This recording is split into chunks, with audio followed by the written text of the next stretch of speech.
इस वीडियो को ध्यान से देखें। ये वीडियो उन लोगों के लिए भी है जिनको व्यूनाव के वी का मतलब भी नहीं पता। कहने का मतलब ये है कि जो लोग व्यूनाव को लेकर बड़े उत्साहित हैं कि व्यूनाव स्कैम, फ्रॉड या फिर व्यूनाव के लिए अनुचित शब्दों का इस्तेमाल कर रहे हैं। कौन है वो लोग जो व्यूनाव की बातें बाहर के लोगों से करते हैं? कौन है वो लोग जो व्यूनाव के हर एक कदम की खबर रखते हैं?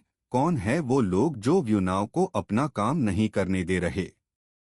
दोस्तों, आज हम उन लोगों की बात करेंगे जिनके कारण आज तक रेंट नहीं आ पा रहा है। ईडी अपना काम कर रही है और ये लोग ईडी के साथ साथ यूट्यूबर्स की भी मदद कर रहे हैं कि व्यूनाव में ये चल रहा है, व्यूनाव ऐसे काम कर रही है, इत्यादि। मैं ये सब क्यों कह रहा हूँ? आइए आपको कुछ क्लिप्स दिखाता हूँ। Clip number 1। हेलो ऑल, आप लोगों का स्वागत है मेरे चैनल पे। तो डिटेल डिस्कशन रहेगा। तो आज सुप्रीम कोर्ट में क्या हुआ वो सब बातें अभी करेंगे। उसके पहले मुझे वो भाई का नाम ठीक से याद नहीं है, पर वो भाई ने बोला था कि हमारा एक पर्सनल गूगल मीट हुआ था, तो उसमें 3-4 लोग ही थे, मोस्टली सब पंजाब से। तो वो भाई ने बोला था कि ईडी और एक्शन लेगी फरवरी में, ऐसे बोला था। और एक चीज उसने ऐड की थी वो भाई ने कि शायद अरेस्ट वारंट निकलेगा। तो अभी ईडी जो हिसाब से एक्शन मोड में है, तो अभी तो आप लोग देख रहे हो। अभी चलो हम स्टार्ट करते हैं कि आज कोर्ट में एक्चुअली क्या हुआ। दोस्तों, ये वो आदमी है जो दिन भर एक लाइव चैनल शुरू करके व्यूनाव के लोगों को इनवाइट करता रहता है और उनके मन में नेगेटिव व्यूज भरता रहता है। अब इस आदमी ने खुद कहा कि किसी ने बताया कि हमारी मुलाकात हुई थी। कौन है वो लोग? वो कोई और नहीं, वो व्यूनाव के ही लोग हैं। Clip number 2।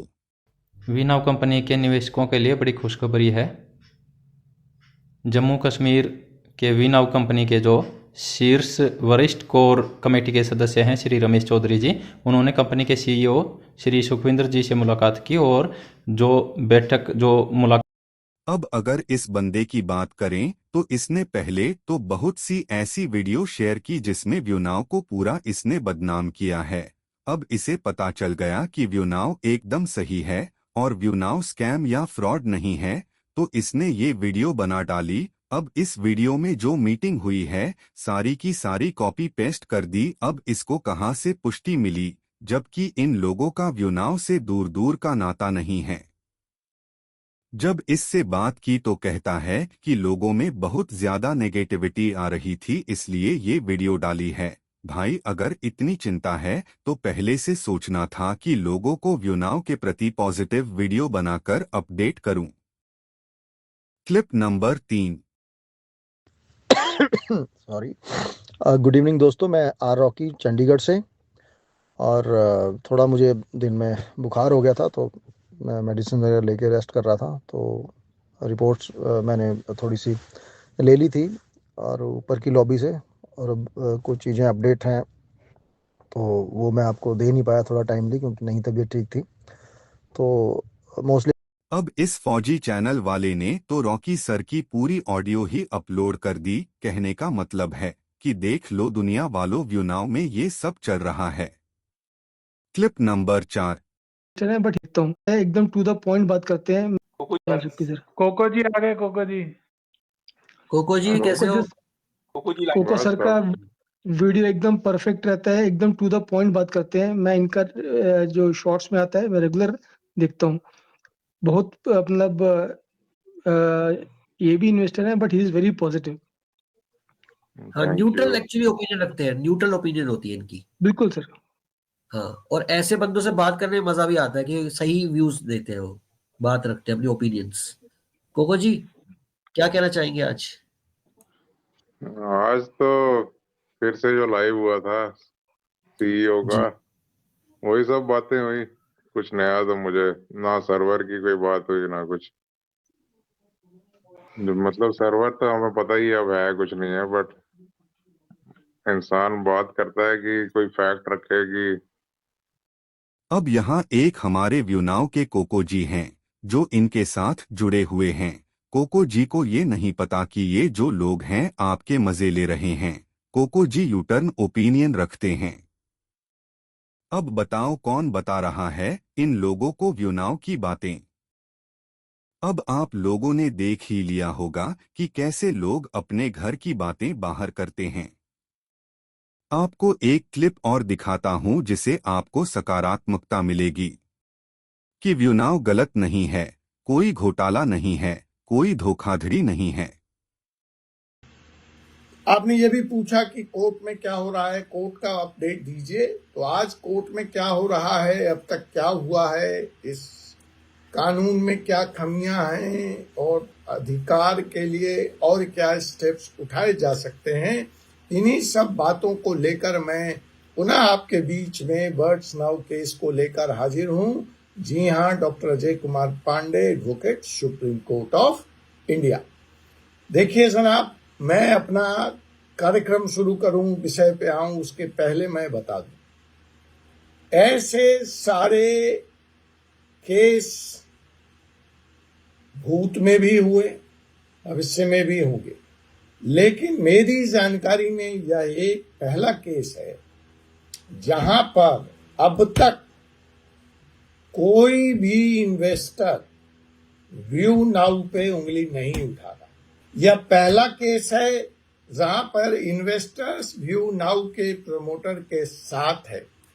यह पहला केस है जहां पे हर वो इन्वेस्टर कह रहा है कि कंपनी की सेवाओं से हम परम संतुष्ट थे और कंपनी ने हमसे जो भी रिटर्न का वादा किया है वो हमें बिल्कुल समय पर मिल रहा था। मैं चलिए आपको इन्वेस्टर्स कहता हूं, वो चाहे एक हो, चाहे 2005 हो, चाहे लाखों में हो। सवाल यह है कि मैंने पहले कहा ये क्राइम हो सकता है या मनी लॉन्ड्रिंग हो सकती है, ये पॉन्जी स्कीम हो सकता है या MLM हो सकता है या मनी सर्कुलेशन, कुछ भी है।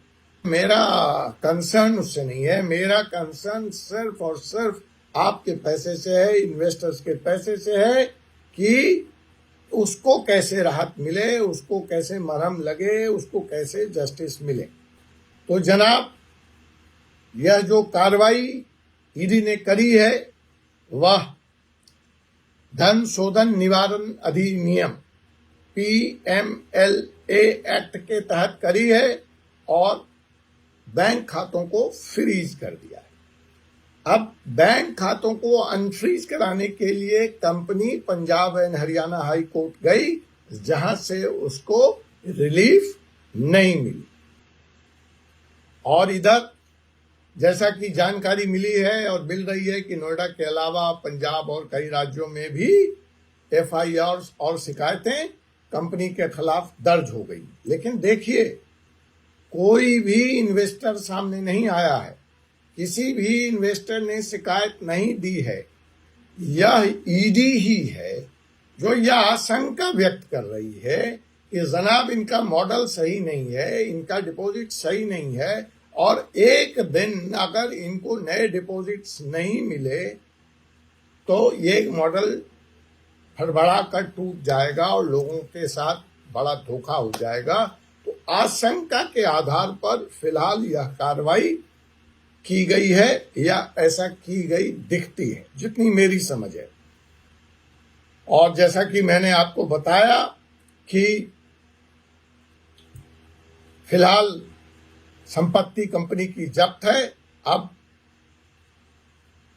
जब कोर्ट ने ईडी से पूछा कि आपके पास शिकायत नहीं है, डिफॉल्ट नहीं है, तो आपने खाता क्यों फ्रीज कर रखा, इसको क्यों नहीं अनफ्रीज कर दिया जाए? तो इस पे ईडी का जवाब था कि साहब अगर खाता अनफ्रीज कर दिया तो इससे जांच प्रभावित हो जाएगी और ईडी के इस तर्क को कोर्ट ने मान लिया और फिलहाल खाता अनफ्रीज करने से मना कर दिया है।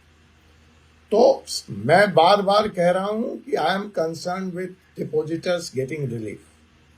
सो now what are the ways out by which you can get relief? तो पहला चीज है कि सुप्रीम कोर्ट हस्तक्षेप कर सकता है और वह ईडी को यह निर्देश दे सकता है कि आप खाता अनफ्रीज मत कीजिए, लेकिन जमाकर्ताओं को पैसा वापस करने के लिए एक स्पेशल कमिटी नियुक्त कीजिए, कंस्टिट्यूट किए। ऐसा कोर्ट के निर्देश पर ऐसे मामलों में पहले भी हो चुका है।